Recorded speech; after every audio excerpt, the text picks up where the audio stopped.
العالمين والصلاة والسلام على سيد الأنبياء والمرسلين وعلى آله وأصحابه أجمعين.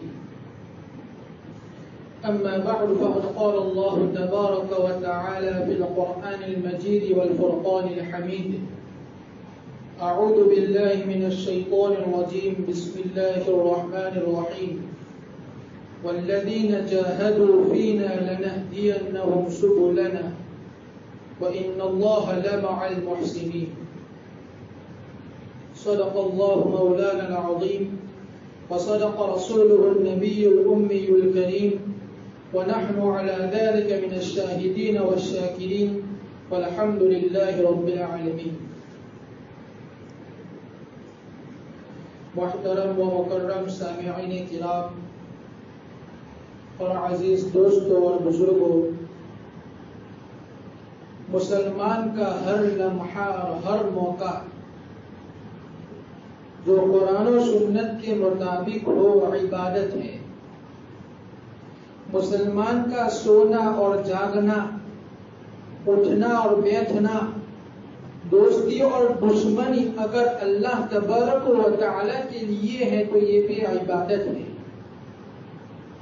اللہ تبارک و تعالی نے عبادات اور احکام اور زندگی کے اصول امت کو عطا فرمائے ہیں. اس لیے مسلمان کا ہر کام عبادت مند بن سکتا ہے بشرطے کہ وہ قرآن و سنت کے اصول پر ہو. جہاں اللہ تبارک و تعالی نے اور قرآن و حدیث میں پنج وقتہ نماز کی تاکید کی ہے، رمضان المبارک میں روزے کا حکم دیا ہے، مالداروں پر زکوٰۃ اور حج کو فرض کیا ہے، وہیں یہ بھی تعلیم دی گئی ہے کہ مسلمان اپنے ملک و ملت کی حفاظت کا فریضہ انجام دے، اور ملک و ملت کی خدمت کا فریضہ انجام دینا اگر نبی پاک صلی اللہ علیہ وسلم کی سنت کے مطابق ہے تو یہ بھی عبادت ہے. حدیث پاک میں آتا ہے کہ دو آنکھیں ایسی ہیں کہ جن پر جہنم کی آگ حرام ہے. اس میں سے پہلی آنکھ یہ ہے کہ جو خوف خدا سے ڈرے اور خوف خدا کی وجہ سے آنسو بہائے تو اس آنکھ پر جہنم کی آگ حرام ہے.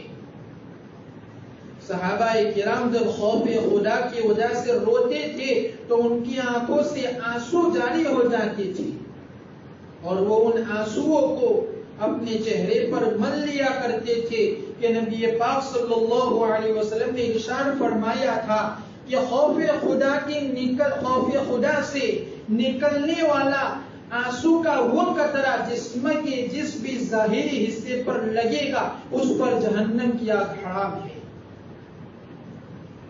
اس لیے معلوم ہوا کہ خوف خدا سے ڈرنا اور خوف خدا سے ڈرنے کی وجہ سے آنکھوں سے جو آنسو نکلتے ہیں یہ اللہ تبارک و تعالیٰ کو بہت زیادہ پسندیدہ ہے. اور دوسری بات یہ فرمائی کہ اس آنکھ پر بھی جہنم کی آگ حرام ہے جو اپنے ملک کی حفاظت کرے، جو اپنے وطن کی حفاظت کرے. ایک شخص ہے جو تہجد کی نماز میں اللہ تعالیٰ کی بارگاہ میں گر گراتا ہے، فریاد کرتا ہے، روتا ہے. اور دوسرا شخص وہ ہے جو اپنے بیوی بچوں کو چھوڑ کر اپنے ملک اور وطن کی حفاظت کے لیے سرحد پر کھڑا ہے. علماء فرماتے ہیں کہ اس تہجد پڑھنے والے آدمی کے مقابلے میں اس سرحد پر ملک کی حفاظت کے لیے کھڑے رہنے والا جو شخص ہے وہ اس تہجد والے سے 1000 درجہ فضیلت رکھتا ہے. نبی پاک صلی اللہ علیہ وسلم نے نماز اور عبادت کے ساتھ ساتھ ملک کی محبت بھی اپنے دل میں پیدا کرنے کی تعلیم دی ہے اور اس کا سبق دیا ہے. آج ساری دنیا میں مغربی مفادات کو دیکھا جا رہا ہے، اس کی حفاظت ہو رہی ہے. آج دنیا کی بڑی طاقتیں یہ چاہتی ہے کہ مسلمان آپس میں لڑتے رہے، چنانچہ جنگیں جاری رہے اور ہم اپنی سیاسی مفادات، سیاسی مفادات اور قوت کا مظاہرہ کرتے رہے. اس لیے اپنی مذہبی فرائض کے ساتھ ساتھ یہ بھی ضروری ہے کہ امت سماجی اور معاشرتی معاملے میں بھی غور کرے. ہندوستان کو آزاد ہوتے ہوئے تقریباً 76 سال گزر گئے. اس کے باوجود مسلمان آج بھی اپنا حق حاصل نہیں کر سکا. 15 اگست کو سارے ہندوستان میں آزادی کا جشن منایا جاتا ہے. میرے دوستو، یہ جو ملک ہے وہ کسی جگہ اور کسی مکان کا نام نہیں ہے، بلکہ ملک تو اللہ تعالیٰ کا ہے. اللہ تعالیٰ نے فرمایا وَلِلَّهِ مُلْكُ السَّمَاوَاتِ وَالْأَرْضِ وَمَا فِيهِنَّ، کہ اس زمین و آسمان کے اندر اور باہر جو کچھ ہے وہ سارا اللہ تبارک و تعالیٰ کا ہے. بہرحال مسلمانوں نے اس ملک کو ترقی دینے کے لیے سب کچھ کیا ہے. جو بھی کرنا چاہیے سب کچھ مسلمانوں نے کیا ہے. بہت سی قربانیاں اس ملک کو ترقی دینے کے لیے اور آزادی کے لیے مسلمانوں نے دی ہے. 1857 کی غدر سے لے کر آج تک مسلمان اس ملک کی تعمیری اور ترقی کے لیے اہم رول ادا کرتے آ رہے ہیں. شاہ عبدالعزیز محدث دہلوی رحمت اللہ علیہ نے جب دیکھا کہ انگریز مسلمانوں کی بیک کونی پر اتر آئے ہیں، یعنی مسلمانوں کو ختم کرنے کے لیے اتر آئے ہیں اور مدارس و مکاتب کو، مساجد کو منہدم کیا جا رہا ہے، نقصان پہنچایا جا رہا ہے، اسلام کو مٹانے کی کوشش کی جا رہی ہے، قرآن کے جگہ پر بائبل کو لایا جا رہا ہے، تو اس وقت شاہ عبدالعزیز محدث دہلوی نے فتویٰ جاری کیا کہ انگریزوں کے خلاف جہاد کیا جائے اور ان کی حکومت کو ختم کر دیا جائے، ان کو اس ملک سے مٹا دیا جائے. ان کے فتوے سے پہلے سرزمین کرناٹک کے سپوت حضرت ٹیپو سلطان شہید رحمت اللہ علیہ نے جنگ آزادی کا پرچم لہرایا تھا اور ہندوستان کی ساری قوتوں میں اعلان اور دعوت دے دی اور یہ بتلا دیا کہ ہم اس حالت میں بھی انگریز حکومت سے لڑ سکتے ہیں. اور حضرت ٹیپو سلطان شہید رحمت اللہ علیہ نے اپنے آخری سانس تک اس مسلم دشمن طاقتوں سے لڑنے اور اس ملک سے انگریز کو نکالنے کے لیے ایڑی چوٹی کا زور لگا دیا. لیکن کچھ اپنے ہی غداروں کی وجہ سے اور آستین کے جو سانپ ہوتے ہیں ان کی وجہ سے آخر میں حضرت ٹیپو سلطان شہید رحمت اللہ علیہ ان کو شہید کر دیا گیا. ورنہ ٹیپو سلطان شہید رحمت اللہ علیہ کا اتنا جلوہ اور اتنا دبدبہ تھا کہ انگریز ان سے ڈرتا تھا. انگریز کو یہ معلوم تھا کہ جب تک ہندوستان میں یہ شخص زندہ ہے ہم ہندوستان کو کبھی آزاد نہیں کر سکتے. اسی بنا پر جب حضرت ٹیپو سلطان رحمت اللہ علیہ کو شہید کیا گیا تو ایک دن تک کوئی ان کے قریب تک نہیں گیا. ان کو خطرہ تھا کہ کہیں وہ کھڑے ہو جائیں گے. لیکن جب ان کی لاش پر، ان کی ناش پر جب پرندے بیٹھنے لگے تب ان کو اطمینان ہوا اور اس وقت جو انگریز کا گورنر تھا اس نے اس کی لاش کے پاس کھڑے ہو کر کہا کہ آج سے ہندوستان ہمارا ہے. اس وجہ سے کہ ٹیپو سلطان ہی ایک ایسے شخص تھے جن سے انگریز بہت ڈرتا تھا، لیکن اپنوں کی ہی غداری کے بنا پر آخر میں ان کو بھی شہید کر دیا گیا.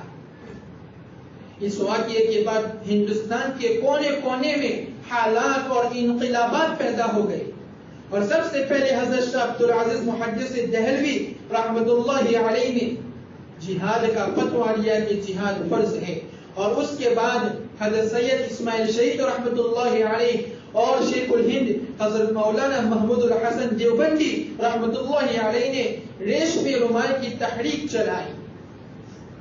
اور جب انہوں نے تحریک چلائی تو رنگون میں انگریزوں نے ان کو بھی گرفتار کر لیا اور ان کو مالٹا کی جیل میں بھیج دیا. 3.5 سال تک وہ مالٹا کی جیل میں رہے اور ان کو طرح طرح کی تکلیفیں اور اذیتیں پہنچائی گئی. کتابوں میں لکھا ہے کہ جب ان کا انتقال ہوا، ان کا انتقال دہلی میں ڈاکٹر مختار انصاری کے گھر پر ہوا، جب ان کو نہلانے کے لیے لایا جا رہا تھا تو ان کی پیٹھ اور ان کی کمر کو دیکھا تو ان کی کمر اور ان کی پیٹھ میں گوشت ہی نہیں تھا بلکہ زخموں کے داغ تھے، بلکہ ان کی کمر اور جو پیٹھ تھی وہ ہڈیوں کا ڈھانچہ تھا۔ ڈاکٹر مختار انصاری رو کر فرماتے ہیں کہ حضرت شیخ الہند کو مالٹا کی جیل میں اتنی تکلیفیں دی گئی کہ ان کی کمر اور ان کی پیٹھ کو داغا جاتا تھا، یہاں تک کہ ان کی کمر اور ان کی پیٹھ کا گوشت پگھل گیا اور ان کی کمر صرف ہڈیوں کا ڈھانچہ رہ گئی، لیکن اس کے باوجود انہوں نے اپنے فتوے سے اور اپنی تحریک سے رجوع نہیں کیا۔ اور 3 سال کے بعد جب حضرت شیخ الہند کو مالٹا کی جیل سے رہائی ملی تو ہندوستان واپس تشریف لائے اور فرمایا کہ میں نے مالٹا کی جیل میں 2 باتیں سیکھی ہے۔ پہلی بات تو یہ سیکھی ہے کہ مسلمانوں کو حد درجہ اتفاق و اتحاد سے ایک ہو کر رہنا چاہیے اور آپس سے رنجشوں کو اور کدورت کو اور نفاق کو مٹا لینا چاہیے اور ایک اور نیک ہو کر مل کر سب کو ملک و ملت کے لیے کام کرنا چاہیے۔ اور دوسری بات ہم نے یہ سیکھی کہ پورے ہندوستان میں، پورے ملک میں جگہ جگہ پر قرآن کریم کے مکاتب اور مدارس قائم کرنے چاہیے، اس لیے کہ تاریخ میں لکھا ہے کہ انگریزوں نے تقریباً 3,80,000 سے زیادہ مدارس کو بند کروا دیا تھا۔ صرف دہلی کے اطراف میں 1,000 سے زیادہ مدارس انگریزوں نے بند کروا دیے تھے۔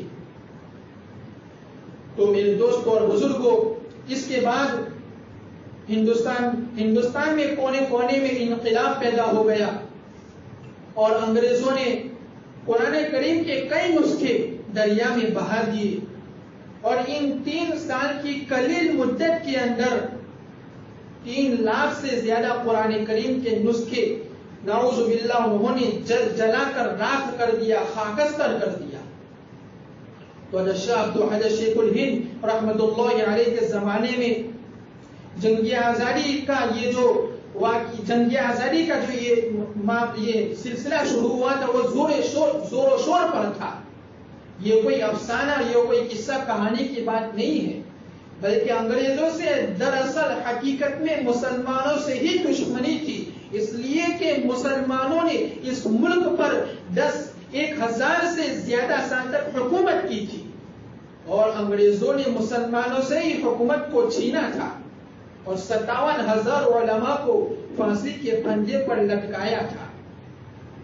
تاریخ میں لکھا ہے کہ دہلی سے لاہور تک ہائی وے پر کوئی درخت ایسا باقی نہیں تھا جس پر مسلمان کی لاش نہ لٹکی ہوئی ہو۔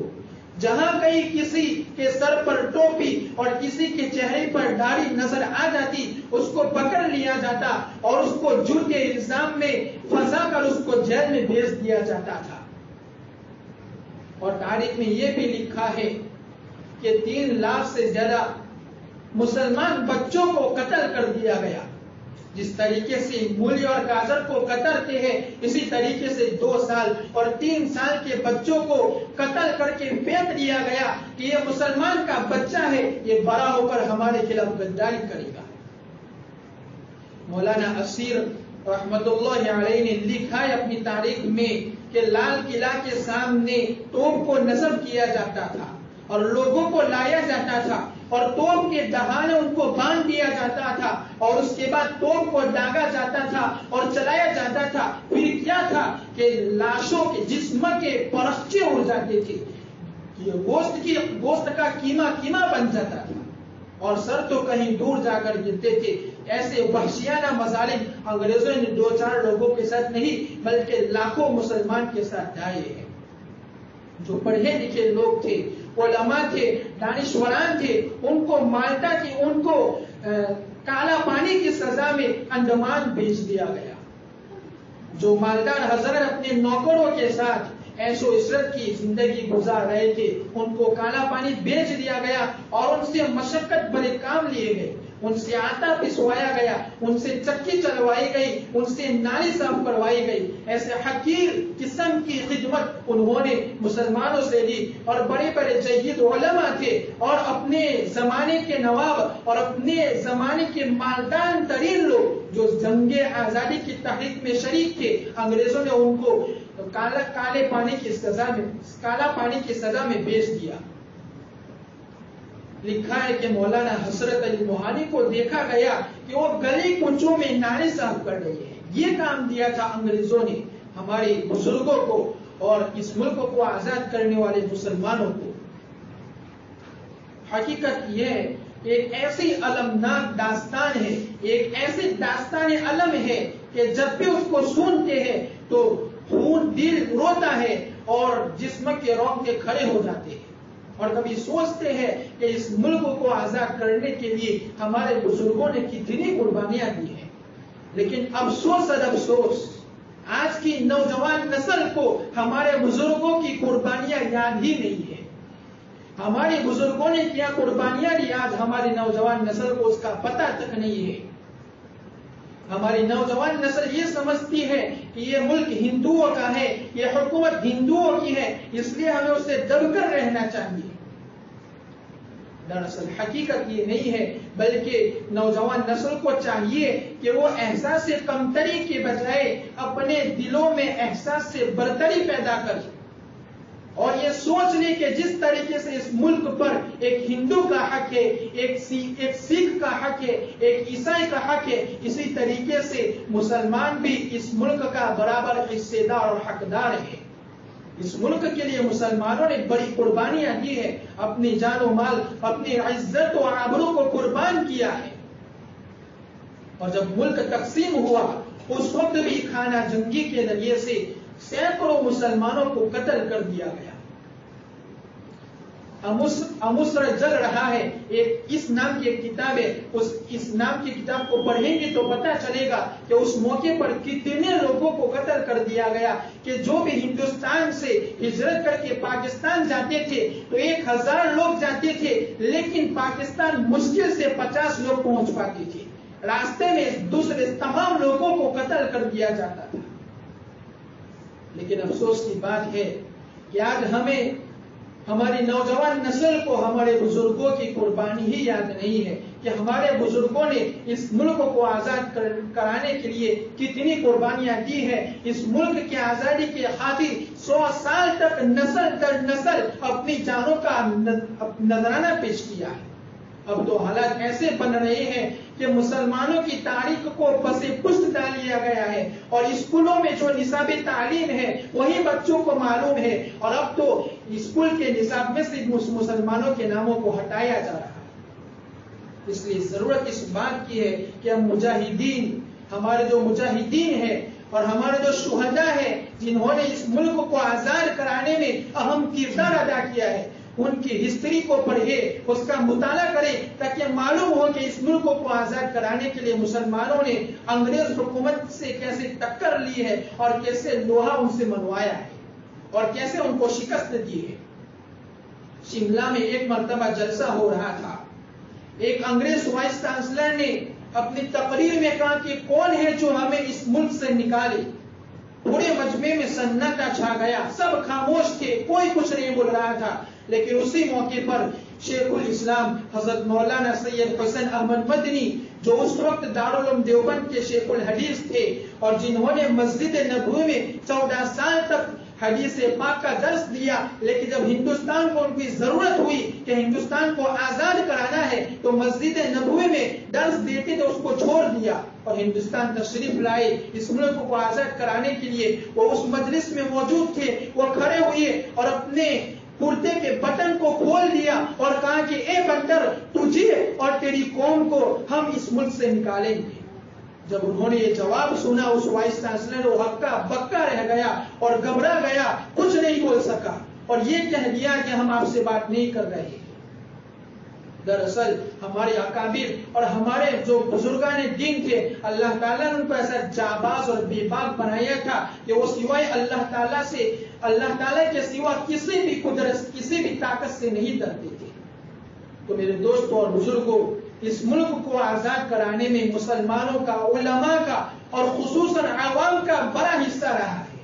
خصوصاً مسلمان عوام نے اس ملک کو آزاد کرانے میں اہم رول ادا کیا ہے. لیکن اس کے باوجود آج ہمیں یہ طعنے دیے جا رہے ہیں کہ یہ ملک ہمارا ہے, تمہارا نہیں, یہ چمن ہمارا ہے, تمہارا نہیں, بلکہ جب بھی اس ملک کو ہمارے خون کی ضرورت پڑی تو ہماری ہی گردنیں کٹی.